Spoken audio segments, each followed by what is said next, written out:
Bonjour Bernard, Bonjour Julien. on vient de croiser des VTC et là on est dans votre taxi. Mais moi je me demandais c'est quoi la différence entre un taxi et un VTC? Le taxi, c'est un chauffeur, un véhicule avec un lumineux sur le toit qui peut être vert ou rouge. Il peut s'arrêter au bord de la chaussée lorsque vous lui faites signe. Il est impossible qu'un VTC s'arrête sur le bord de la chaussée juste parce que vous lui faites signe. Vous êtes assujetti aux mêmes lois ou... Nous avons une réglementation commune, mais qui définit les rôles de chacun. Tout le monde le sait, mais personne ne veut le faire appliquer. L'État, les forces de l'ordre ne sont pas aujourd'hui en capacité à répondre à nos attentes et les forces de l'ordre ne sont pas suffisamment formées ou pas suffisamment équipées en effectif pour pouvoir faire du contrôle continuel, physique sur la chaussée. Et du coup à votre avis qu'est-ce qu'il faudrait faire?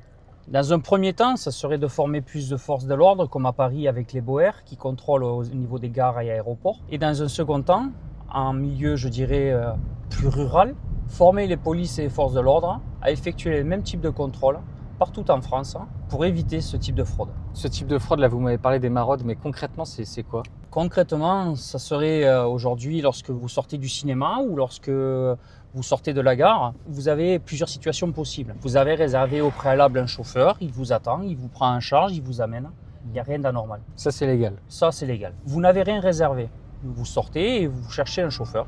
Et là, le seul qui a le droit de vous prendre, c'est le chauffeur de taxi avec son lumineux vert sur le toit. Ok, en fait ce qu'il y a c'est qu'il y a beaucoup de VTC qui viennent de façon illégale marauder et prendre la clientèle des taxis. Il y a des chauffeurs de plateforme qui aujourd'hui, oui, profitent d'un vide ou d'un manque de contrôle et maraudent illégalement autour des lieux de vie, des lieux de gare et aéroports pour essayer d'attraper quelques clients et le détourner de nos services. Mais ils ne sont pas sanctionnés? La loi existe. Maintenant, pas suffisamment de forces de l'ordre, pas suffisamment de contrôle et les dérives se mettent en place. Nous devons travailler absolument à l'avenir de la profession.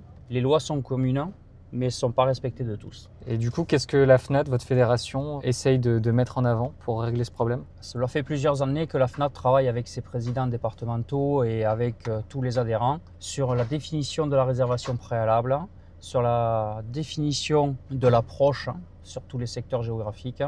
Et aujourd'hui, ces textes n'avancent pas. Là, aujourd'hui, je comprends que vous êtes opposé sur cette problématique avec les VTC, mais vous faites face à des problématiques plus universelles. Oui, aujourd'hui, dans le transport de personnes, les lois existent, pour autant, elles évoluent. Cela fait des années que notre métier se remet en question et nous devons travailler ensemble sur le respect de la loi et l'évolution de notre profession. Un pied d'égalité pour avoir des meilleures conditions pour tous au final. C'est ça, le respect complet de la loi et prévoir l'avenir ensemble. Pour les taxis, les VTC, mais les passagers. Surtout les passagers, ce sont les plus importants. Merci Bernard. Merci.